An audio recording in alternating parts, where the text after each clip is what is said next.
બોલીતે હવે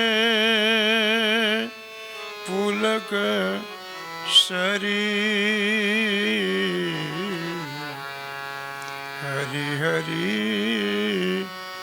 બોલીતે એન ભવેની ગૌરાંગ બોલીતે હવે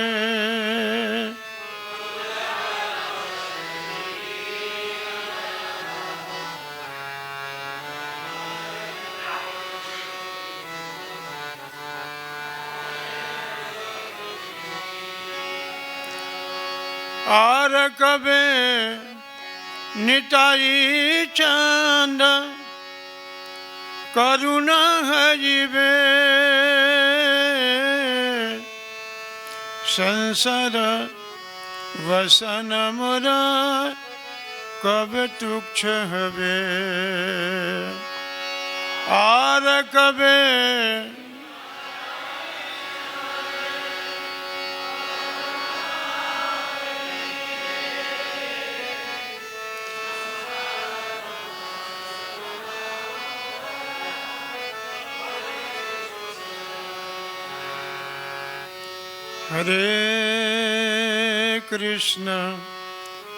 हरे कृष्ण कृष्ण कृष्ण हरे हरे हरे राम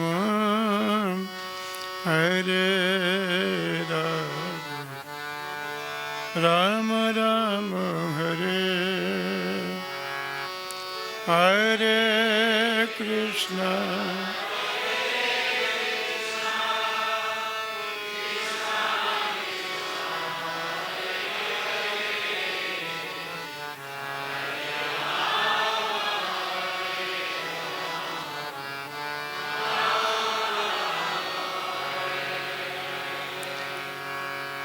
नमो विष्णुपादाय कृष्णप्रेष्ठाय भूतले श्रीमते भक्ति वेदांत स्वामी निति नामिने नमस्ते सरस्वती देवं गौरवाणी प्रचारिणे निर्विशेष शून्यवादी पश्चात्यदेशतारिणे वन्देऽहं श्रीगुरु श्रीयुतपदकमलं श्री गुरुन् वैष्णवांश्च श्रीरूपं साग्रजातं सहगण रघुनाथं वितान्तं सजीवं साद्वैतं सावधूतं परिजनसहितं कृष्णचैतन्यदेवं श्रीराधा कृष्णपदां सहगण ललिता श्री विशाखान्वितांश्च हे कृष्ण करुणा सिंधु दीनबंधो जगत्पते गोपेश गोपिका कांत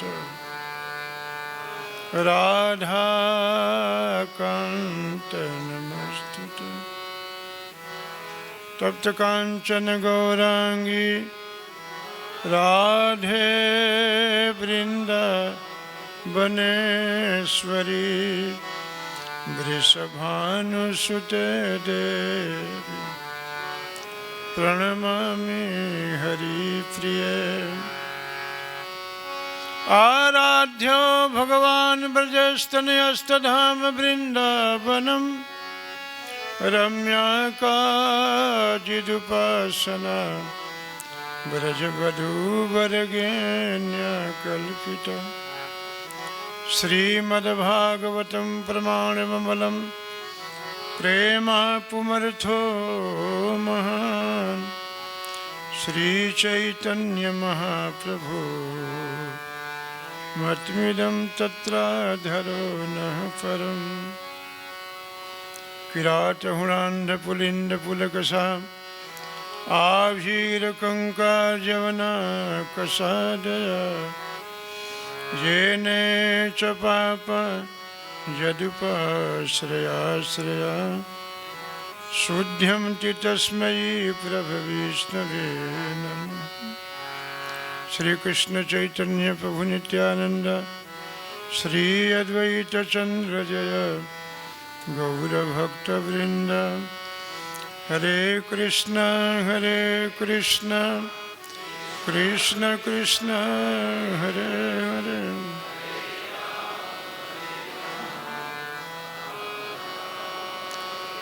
गुरवे गौरचंद्राय राधिकातदयालयं कृष्णाय कृष्णभक्ताय तद्भक्ताय नमो नमः। ओम नमो भगवते वासुदेवाय।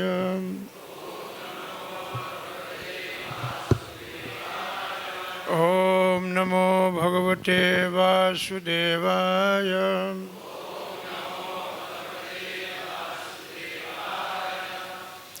नारायणं नमस्कृत्यं नरं चैव नरोत्तमं देवीं सरस्वतीं व्यासं ततो जयमुदीरयेत्। नष्टप्रायेषु अभद्रेषु नित्यं भागवत सेवया। भगवती उत्तम श्लोके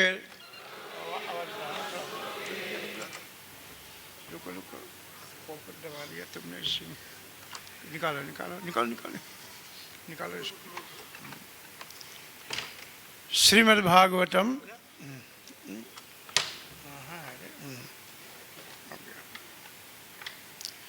श्रीमद्भागवतम सप्तम स्कंद अध्याय 13 श्लोक संख्या 30।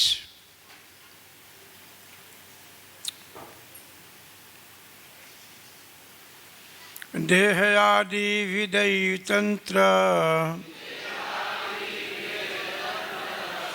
देहयादि विदयतंत्र रात्मना सुखमीहता रात्मना सुखमीहता दुःखार्जयं चानिशस्य क्रिया मोघा कृता कृता। देह आदि भी शरीर मन अहंकार तथा बुद्धि से दैवतंत्र सर्वोपरि शक्ति के अधीन आत्मना आत्मा का सुखम सुख इहता अन्वेषण करते हुए दुख अत्यतम दुखों की कभी च भी अनिशस्य भौतिक प्रकृति के पूर्णतया अधीन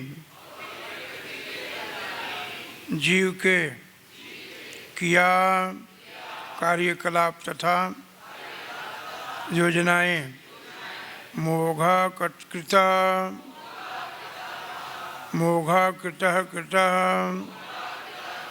पुनः पुनः व्यर्थ हो जाती है। अनुवाद तात्पर्य प्रभुपाद जी के द्वारा।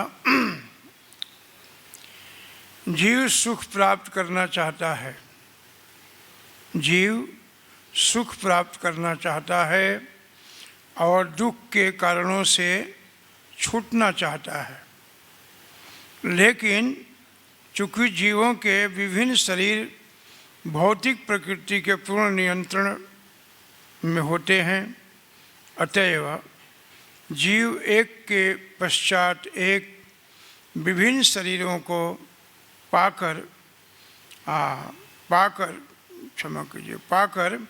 जितनी भी योजनाएं बनाता है वे अंतोगत्वा निष्फल हो जाती हैं। तात्पर्य प्रभुपाद जी के द्वारा। चूँकि भौतिकवादी व्यक्ति इस भयंकर अंधकार में रहता है कि भौतिक प्रकृति के नियमों के किस प्रकार उसके कर्मों के अनुसार उस पर प्रभाव डालता है, अतएव वह भूलवश तथाकथित आर्थिक विकास करके ऊंच लोकों में जाने के उद्देश्य से पुण्य कर्मों द्वारा तथा अनेक विधियों से मनुष्य जीवन में शारीरिक सुख भोगने की योजनाएं बनाता है, किंतु वास्तव में वह अपने सकाम कर्मों के फलों का शिकार बनता है। पूर्ण पुरुषोत्तम भगवान सभी जीवों के अंतस्थल में परमात्मा रूप में स्थित हैं, जैसा कि श्रीमद् भगवद गीता के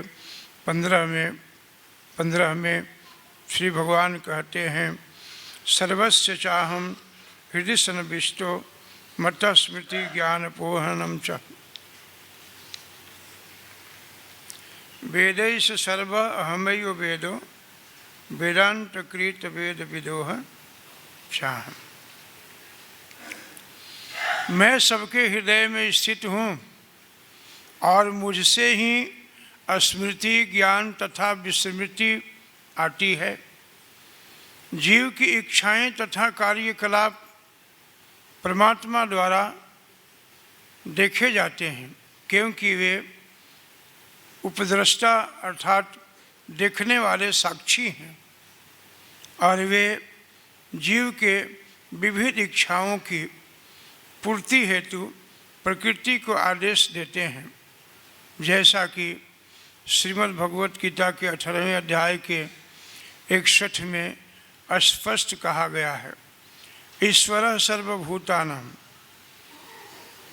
श्री भगवान सबके हृदय में आसीन रहते हैं। जो जैसा चाहता है उसी के अनुसार श्री भगवान उसे विविध प्रकार के शरीर प्रदान करते हैं। जो यंत्र के सदृश है, जीव ऐसे यंत्र पर आरूढ़ होकर भौतिक प्रकृति तथा उसके गुणों के वशीभूत रहकर ब्रह्मांड भर में घूमता है। इस प्रकार जीव कर्म करने हेतु भी स्वतंत्र नहीं है, अपितु भौतिक प्रकृति के पूर्णतः अधीन रहता है और यह भौतिक प्रकृति पूर्ण पुरुषोत्तम भगवान के पूर्ण नियंत्रण में रहती है। जो ही जीव भौतिक प्रकृति पर प्रभुत्व जताने की भौतिक इच्छाओं का शिकार बन जाता है, त्यों ही उस पर प्रकृति का नियंत्रण हो जाता है, जिसका अधिक्षण परमात्मा द्वारा होता है। इसका परिणाम यह होता है कि मनुष्य बारंबार योजनाएं बनाता है और निराश होता रहता है, किंतु अल्पज्ञ होने के कारण वह इस निराश का कारण नहीं समझ पाता। इस कारण का स्पष्ट उल्लेख श्रीमद् भगवद गीता में हुआ है। दैवी हेषा गुणमयी मम माया दुरत्यया। चूँकि मनुष्य पूर्ण पुरुषोत्तम भगवान की शरण ग्रहण नहीं करता, अतएव उसे भौतिक प्रकृति तथा उसके कठोर नियमों के अंतर्गत कार्य करना होता है। इस संबंध में छूटने का एकमात्र उपाय परमेश्वर की शरण ग्रहण करना है। मनुष्य जीवन में जीव को यह उपदेश परम पुरुष श्री कृष्ण से ग्रहण करना चाहिए। सर्वधर्मान परित्यज्य मामेकं शरणं व्रज। तुम सुख प्राप्त करने और दुख भोगने की योजना मत बनाओ, तुम इससे कभी सफल नहीं होंगे। तुम केवल मेरी शरण में आओ।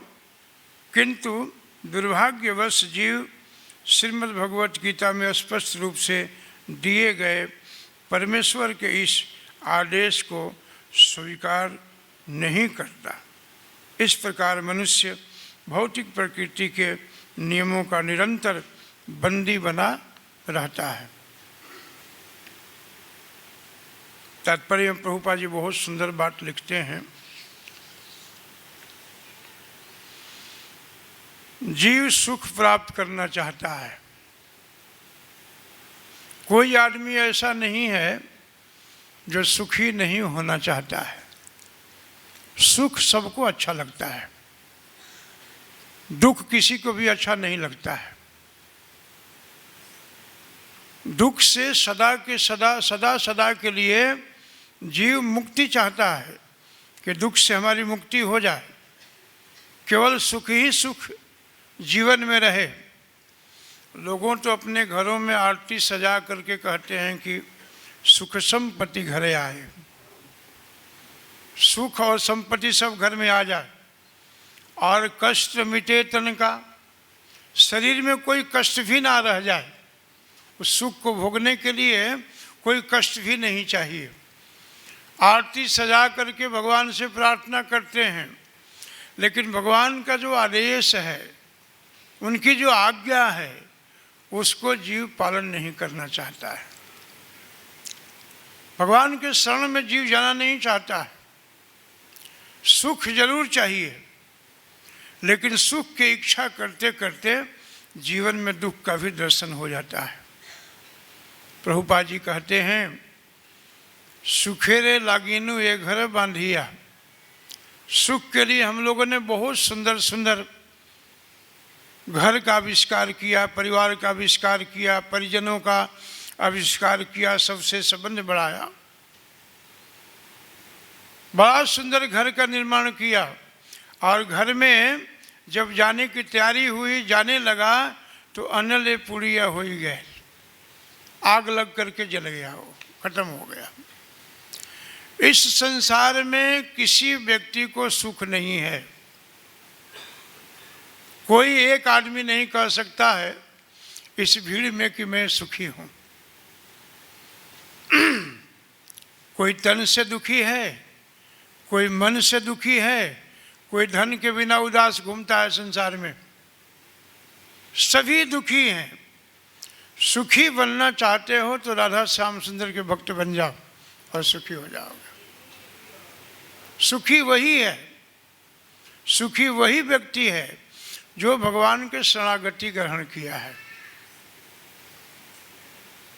इस जगत का भगवान ने नाम रखा है गीता में दुखालय। बहुत बड़ा भगवान ने एक बोर्ड बनाया और बोर्ड बना के लिखा, दुखालय मम शाश्वतम अनित्यम असुखम लोकम।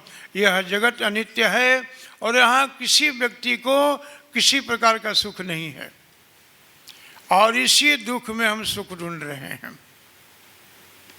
दुखालय, फिर क्या कहते हैं, विद्यालय, फिर क्या कहते हैं, भोजनालय। भाई यदि आप भोजनालय में चले जाओ तो अनेक प्रकार के भोजन तैयार है वहाँ पर, जितने प्रकार के आपको चाहिए सब उपलब्ध है। विद्यालय में जाओ तो अनेक प्रकार की विद्या है। उसी प्रकार से इस दुखालय में अनेक प्रकार के दुख है। दुख का भाव नहीं है। आप रास्ते में चलो, किसी व्यक्ति को देखते हो चेहरे पर मुस्कुराहट? बिल्कुल नहीं। अंदर से दबाव है, टूटा हुआ व्यक्ति है, टूट गया है, बड़ा कमजोर हो गया है जीव। क्यों? क्योंकि भौतिक संसार के वस्तुओं को भोगना चाहता है। और जितने देहधारी जीव हैं सब पर प्रकृति का नियंत्रण है। प्रभुपाद जी कहते हैं हम सभी प्रकृति के अधीन हैं, न चाहते हुए भी हमें वो चीज को भोगना पड़ता है, देखना पड़ता है। अधीन है और प्रकृति भगवान के अधीन है, भगवान के नियंत्रण में काम करती है। मायाध्यक्षणेन प्रकृति सूयते से चराचरम, ये मेरे अध्यक्षता में काम करती है। और फिर भगवान कहते हैं कि अर्जुन, ये जो प्रकृति है, ये जो माया है, मम माया दुरत्यया, ये माया मेरी है। तो यदि मेरी माया है तो मेरे जैसा ही बलवान है ना, फिर उसको पार करना बड़ा कठिन है। मेरे जैसा ही पहलवान है। मम माया दुरत्यया, उसको पार करना बड़ा कठिन है अर्जुन, जीव पार नहीं कर सकता उसे। अर्जुन ने हाथ जोड़ करके कहा कि प्रभु सभी जीव हैं, आपके अंश हैं, कोई तो ऐसा उपाय होगा जिससे जीव पार हो जाए। भगवान ने बड़ा सुंदर उपाय बताया।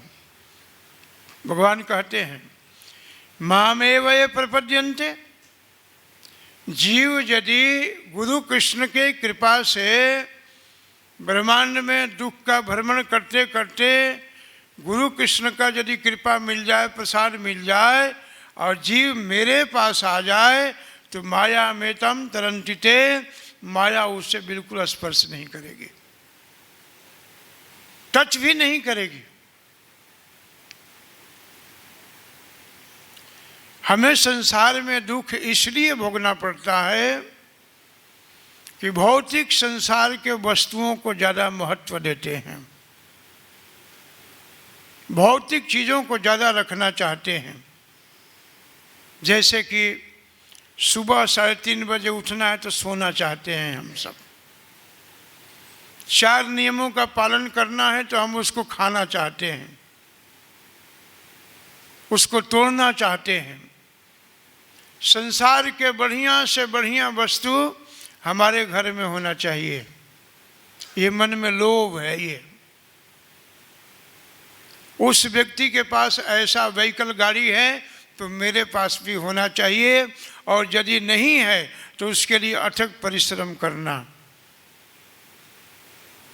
हम लोगों ने भगवान से न जुड़ करके भौतिक वस्तुओं से अपने को जोड़ दिया, यही दुख का कारण है। और दुख जीवन में कब तक है? जब तक हम सोए हुए हैं। सुबह सुबह हमारे भक्त लोग माइक में चिल्ला चिल्ला के गाते हैं। क्या गाते हैं?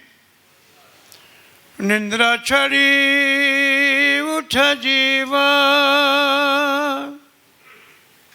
आप भी बोलो।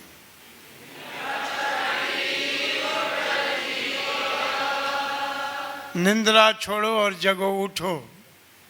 महाप्रभु भी कहते हैं जीव जाग, जीव जाग, गौरचंद्र बोले, कट निंद्रा जाओ माया पीसा चीर खोले। कब तक सोते रहोगे? माया के गोद में कब तक नींद आराम सुख लेते रहोगे तुम? उठो, जागो और क्या कहो? बोलो हरि हरि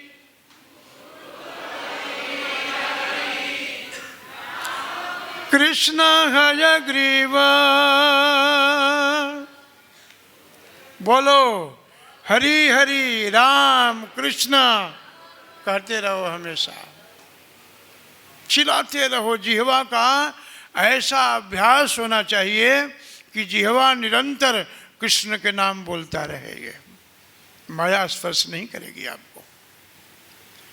आपको इसी संसार में किसी प्रकार के दुख आपको प्रभावित नहीं कर सकता हो। मान लीजिए आपने रात्रि में नींद से सोए हो, खूब गहरी नींद में हो, और स्वप्न आया, स्वप्न आपने देखा कि मैं तो सोया हूँ लेकिन मेरे शरीर पर हाथी पैर रखने वाला है, दबाने वाला है, अभी शेर भी निकलने वाला है। यह बात देख करके, सोच करके, सोते सोते उस व्यक्ति के शरीर में पसीना आ गया, रोने लगा, चिल्लाने लगा, भागने लगा। लेकिन ये दुख कब तक है? जब तक उसकी आंखें लगी हुई है, जब तक वो सोया हुआ है। जैसे उसकी आंख खुल जाती है तो न कोई शेर है न हाथी है, वो तो बिल्कुल ठीक ठाक है। वो उसी प्रकार जब तक हम लोग माया के गोद में सोते रहेंगे, नाना प्रकार के दुखों का दर्शन होता रहेगा। जैसे आप जग जाते हो और जग करके जैसे कृष्ण बलराम के पास आकर के अपने शरीर को सजा करके, तिलकों से नहा करके, सजा करके, डंडे के भांति जब प्रभु के सामने इसे गिरा देते हो, आपको सुख का अनुभव होने लगता है। उसी समय सुखी हो जाता है व्यक्ति। अरे बिस्तर छोड़ करके जब आप नहाने जाते हो, उसी समय सुख का अनुभव होने लगता है। कब तक सोते? भाई देखो, हम लोग चलते फिरते 60-70 साल के लिए एक बढ़िया होटल में रुके हैं। बढ़िया होटल है ये संसार। अच्छा, कभी कभी आप ट्रेवलिंग में जाते हो, होटल में जाते हो, तो होटल में जाने के बाद सारी सुविधाएं मिलती है, भोजन से लेकर के सारी सुविधाएं उपलब्ध है। लेकिन आप 3 दिन, 4 दिन, 5 दिन रह लेते हो, बढ़िया बढ़िया चीज़ भी है, लेकिन होटल के किसी भी वस्तु से आपकी आसक्ति बनती है, प्रेम बढ़ता है। आप ये कहते हो कि नहीं बड़ा अच्छा है, यहीं रहना है, ऐसे ऐसे चीज़ मिलता रहे। उतने दिन रहने के बाद, सुविधा साधन मिलने के बाद भी आपकी आसक्ति प्रेम नहीं बढ़ता है। क्यों? क्योंकि आप मान लिए हो कि अपना नहीं है। उसी प्रकार संसार में 60-70 साल तक हम सब आए हैं, ये मान के चलो कि संसार में सुख भी टेम्पररी है, दुख भी टेम्पररी है, ये जगत भी टेम्पररी है, हमारा शरीर भी यहाँ से जाने वाला है। यदि बात यह समझ में आ जाए तो आपके जीवन में, इस संसार में रहते रहते दुख आपको स्पर्श नहीं करेगा, स्पर्श नहीं कर सकता हो। ये तो हम मान लिए हैं ना कि मेरा है। जैसे भोजन करते करते आपके दांत आपके जिह्वा को काट लेती है, वो काटती है ना, कभी कभी कट जाता है ना, भोजन करते करते दांत जिह्वा को बेरहमी से काट देती है। तो हमने ऐसा कभी किया कि हथौड़ा उठा के 2-4 दांत बाहर निकाल दिए? नहीं किया ना। दांत जिह्वा को काट दिया है, 2-4 दिन दर्द भी है, पानी भी नहीं पिया जा रहा है, लेकिन फिर भी हमने दंडित नहीं किया। क्यों? क्योंकि यह बात समझ में आती है कि दांत भी मेरा है और जिह्वा भी। उसी प्रकार से यदि आपको ठीक से समझ में आ जाए कि हम भगवान के सेवक हैं, दास हैं, जीवेरा स्वरूप सिद्धि यदि जीवन में आ जाए, स्वरूप समझ में आ जाए कि हमारा स्वरूप ये नहीं है। क्या नहीं है?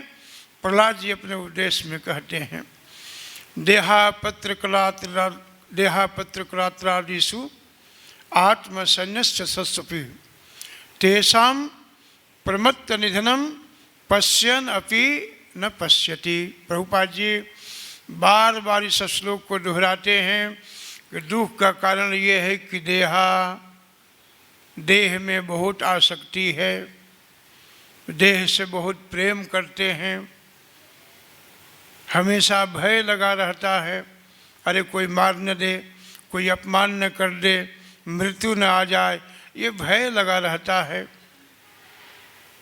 कलत्रा आदिषु देह है, गेह है, मकान है, दुकान है, बच्चे हैं, इन सब में चित्त रम गया है, अनुरक्त चित्त। प्रहलाद जी कहते हैं कलक्षणा अनुरक्त चित्त। परिवार में, बच्चों में, छोटे छोटे नन्हे नन्हे बालकों में चित्त रम गया है यहीं पर।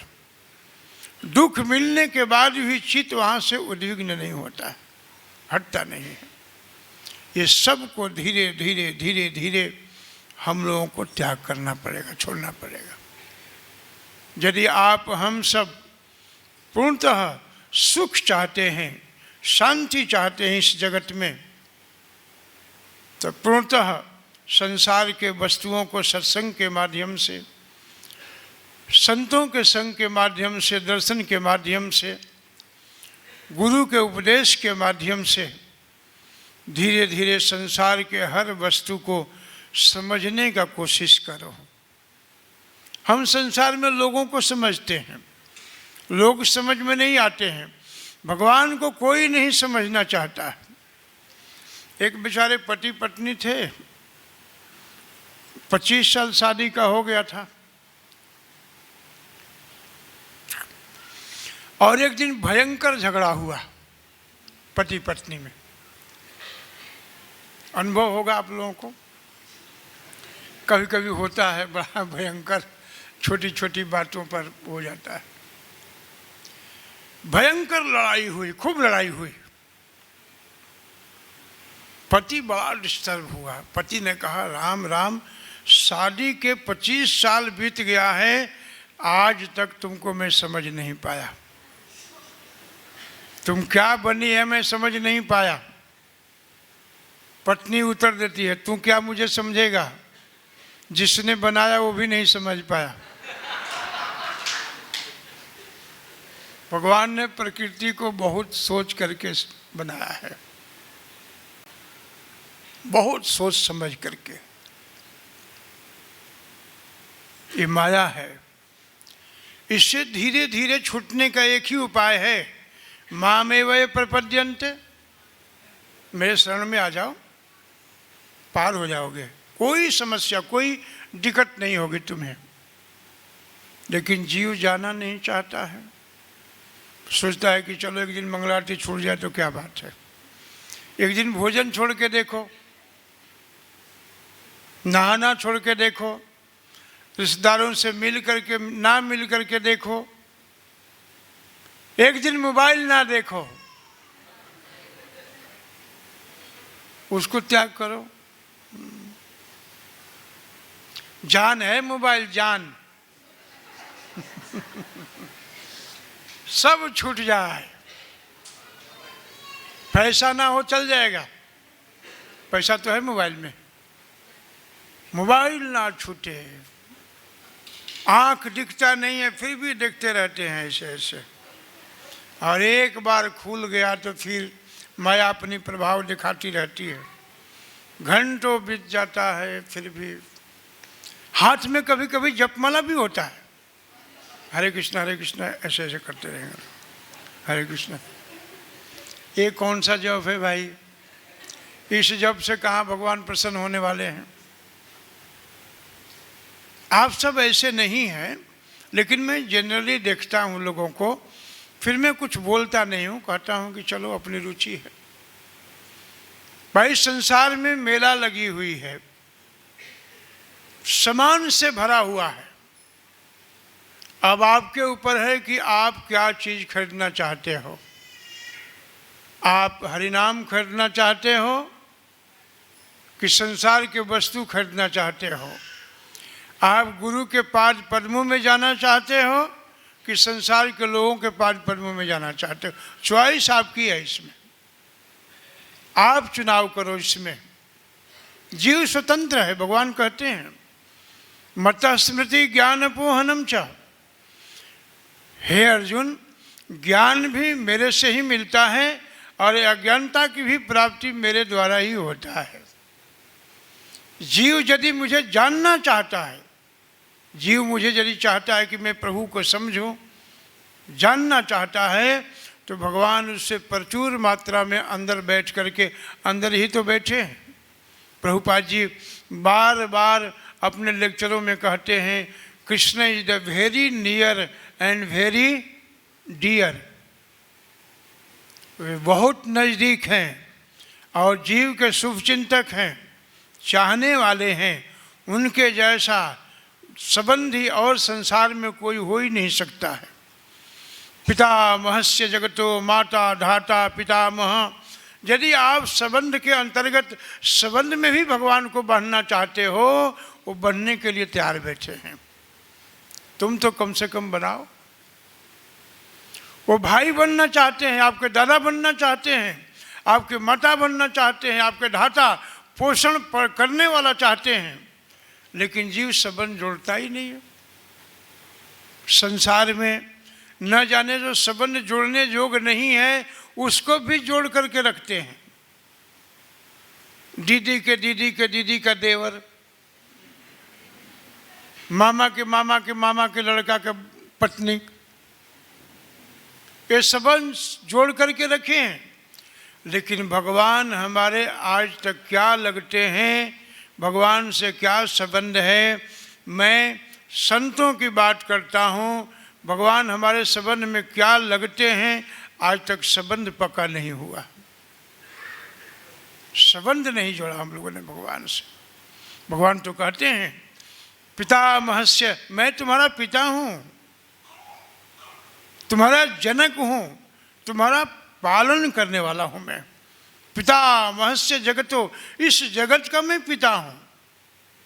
हे अर्जुन, मैं सबका माता भी हूँ, यानी सबका उद्गम स्थान भी मैं ही हूँ। और हे अर्जुन, और सुन लो, मैं धाता भी हूँ, यानी पोषण करने वाला मैं ही हूँ। अर्जुन, मैं सबका दादा भी हूँ, यानी मैं सबसे पुराना हूँ मैं ही। इतना स्पष्ट प्रभु कहते हैं। भगवान से संबंध जोड़ लेना चाहिए। अंदर बैठे हैं, भगवान को भूलना चाहते हो, भगवान को याद करना चाहते हो, चेत गुरु के रूप में भगवान बैठे हैं। आपको प्रचुर मात्रा में जितना ज्ञान चाहिए, जितना बोलना चाहते हो उतना बोलो। और यदि प्रभु को भूलना चाहते हो तो भगवान भूलवा भी देते हैं। फिर मतः स्मृति ज्ञान पोहनम चा, जो ज्ञान है उसको चुरा भी लेते हैं भगवान, खींच भी लेते हैं।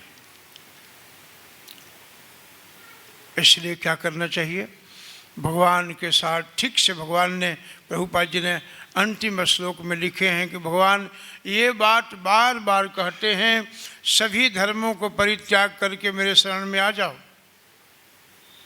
जितने पाप लगने की शंका है, अहम त्वाम सर्व पापेभ्यो, जितने पाप हैं, पाप लगने की संभावना बनी है, अहम माने मैं, त्वाम माने तुम्हारा, सर्व पापेभ्यो मोक्षयिष्यामि मां शुचः। सोच मत करो, भगवान हाथ उठा के कहते हैं, मत सोचो। महाप्रभु का एक हाथ ऐसे आप लोगों ने दर्शन किया होगा, महाप्रभु का एक हाथ ऐसे है और एक ऐसे है। इस हाथ से महाप्रभु दे रहे हैं, कृष्ण प्रेम प्रदायते, ये लो कृष्ण प्रेम लो। और इस हाथ से कहते हैं मां शुचः, मां शुचः, सोच मत करो, मैं तुम्हारे साथ में हूँ। वो साथ बैठे हैं, वो साथ बैठे हैं। यदि वो ना बैठे हों तो शरीर में और इंद्रियों में वो ताकत, वो बल नहीं है कि आंख देख सके, पैर चल सके, जिह्वा बोल सके। जिह्वा जब ही तक बोलती है जब तक प्रभु अंदर बैठे हैं। लोग भौतिक संसार के वस्तुओं में प्राप्त करने के लिए पूरे जीवन को विनष्ट कर देते हैं। सुबह होते ही मन के रथ पर बैठ जाते हैं, उसको कहते हैं मनोरथ। मन के रथ पर जीव बैठ जाता है और सुबह से शाम तक योजना बनाता है, खूब घूमता है, घूमते घूमते घूमते घूमते शरीर को थका देता है, फिर भी उसका योजना पूरा नहीं होता है। सफलता नहीं मिलती है उसको, असफल रह जाता है जीव। और एक बात ये भी तो समझो कि जीवन में धन आ जाए तो इसकी गारंटी थोड़ी है कि सुख भी मिलेगा। धनवान तो संसार में बहुत लोग हैं, पैसा तो बहुत लोगों के पास है। ऐसे ऐसे लोग पैसे वाले हैं कि जिनको दुकान मार्केटिंग करना हो तो जहाज़ से श्रीलंका पहुंच जाते हैं, अमेरिका पहुंच जाते हैं सामान खरीदने के लिए। ऐसे ऐसे धनवान व्यक्ति पड़े हैं, लेकिन जीवन में इसकी गारंटी नहीं है कि उनके जीवन में बुढ़ापा ना आए, रोग ना आए, हार्ट के पेशेंट ना हो, डायबिटीज ना हो। इसकी गारंटी तो नहीं है। एक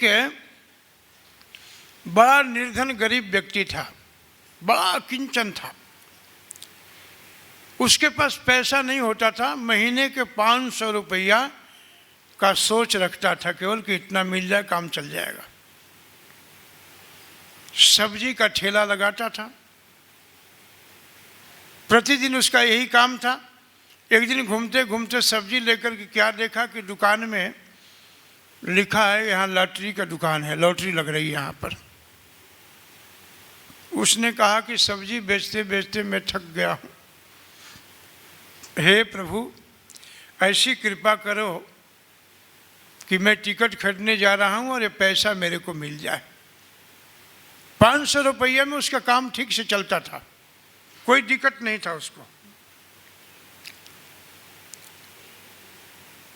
चलते चलते उसने टिकट खरीद लिया, लॉटरी का टिकट ले लिया, और लिया भी तो 3 लाख का लिया। और हनुमान जी का प्रार्थना किया और पत्नी से कहा कि देवी मैं 3 लाख रुपए की लॉटरी खरीदा हूँ, इस बार हमारा ही पढ़ना चाहिए। पत्नी ने बोली क्यों? बोले कि इसलिए कि मैंने 11 बार हनुमान चालीसा पढ़ा हूँ, हमारा ही होना चाहिए। पत्नी भी सोची कि पति का निष्ठा है, विश्वास है, हो सकता है पड़ जाए, आ जाए पैसा। ये समय काल पूरा हुआ और पेपर में निकला 3 लाख रुपया उस गरीब व्यक्ति को पड़ा। जो 500 रुपये महीना का सोचता था उसको 3 लाख रुपया पड़ी। पत्नी ने सोची कि 3 लाख रुपया यदि एकाएक मेरा पति सुन ले तो यही पैसा उसके क्रिया में लगाना पड़ जाए, गड़बड़ी हो सकती है ना। एक गरीब व्यक्ति को इतना पैसा दे दो तो घबरा जाएगा वो। आज के डेट में तो 3 लाख रुपया बहुत कम रकम है, लेकिन पहले के ज़माने में तो 1 रुपया का बड़ा कीमत होता था। हम लोग मेला में जब जाते थे तो चवन्नी मिलती थी, 4 आना, उसमें भी 1 आधा बच जाता था। इतना सस्ता चीज़ होता था सब। पत्नी मंदिर में चली गई, सोची कि चलो पंडित जी से बात करती हूँ मैं, पंडित जी धीरे धीरे हमारे पति को समझा देंगे। पंडित जी से बोली कि पंडित जी आप तो जानते हो हम बहुत गरीब हैं, निर्धन हैं, अकिंचन हैं, 3 लाख रुपया आया हुआ है। आज मैं अपने पति को आपके प्रवचन में लाऊंगी, आप धीरे धीरे पैसा बताना, धीरे धीरे बता देना। बोला हाँ हाँ ठीक है लाओ। पत्नी तो पंडित जी से सेटिंग किया था। पति जी घर में जब आए नहलवा धुला करके अच्छा से शरीर को सजा के चंदन इत्यादि लगा करके ले गई मंदिर में। पंडित जी आसन पर बैठ के कथा कर रहे थे, श्रोता सब सुन रही थी।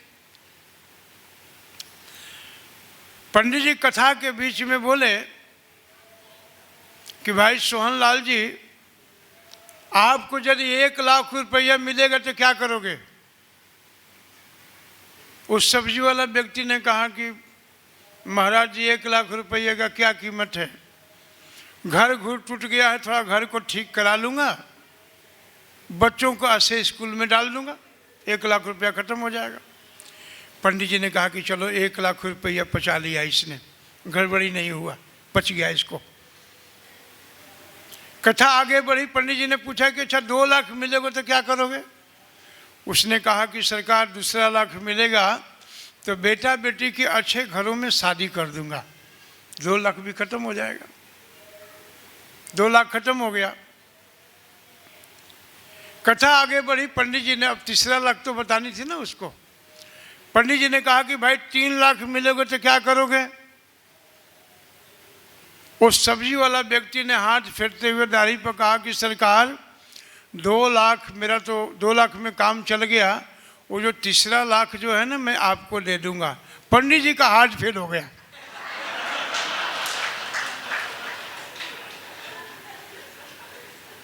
पंडित जी नहीं पचा पाए, पंडित जी का हाथ फेल। तो जीवन में धन आ जाए और धन सुख दे, इसकी कोई गारंटी नहीं है। इसीलिए सब तरफ से मन हटा करके अपने गुरु के आज्ञा पालन करते हुए भगवान के पाद पद्मों में अपने मन को लगाओ, अभ्यास करो, बढ़िया से जप करो। बहुत सुंदर रास्ता बताया है प्रभुपाद जी ने, बहुत सुंदर है, स्वस्थ है, बहुत मजबूत है और बहुत जल्दी प्रसन्न होने वाला ये मंत्र है। क्या मंत्र है?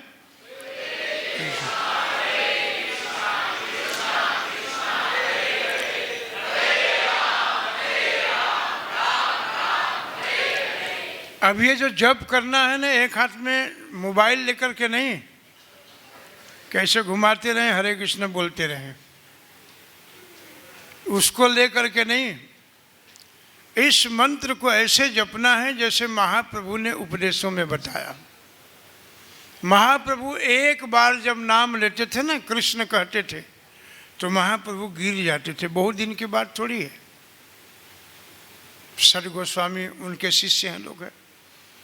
एक बार नाम लेने से महाप्रभु मूर्छित हो जाते थे, गला रुक जाती थी, रुंध जाता था गला, अश्रुपात होने लगता था।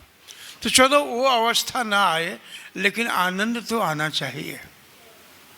कृष्ण कृष्ण कहते कहते हरे कृष्ण, चैंटिंग एंड हियरिंग, जिह्वा से बोलना है, अंगुली माला हिला रही है, जिह्वा से बोलना और कान से हरे कृष्ण कृष्ण कृष्ण हरे हरे, राम राम राम। ठीक से बोलना है और ठीक से सुनना है। एक अक्षर भी कान से बाहर न जाए। आप एक माला करके देखिए, एक आसन से बैठ करके उस जप की महिमा देखिए, फिर कितना आनंद आता है। बहुत धन्यवाद आप सबका। श्रीमद् भागवत महापुराण की, श्री प्रभुपाद जी महाराज की, महाप्रसाद की। धन्यवाद।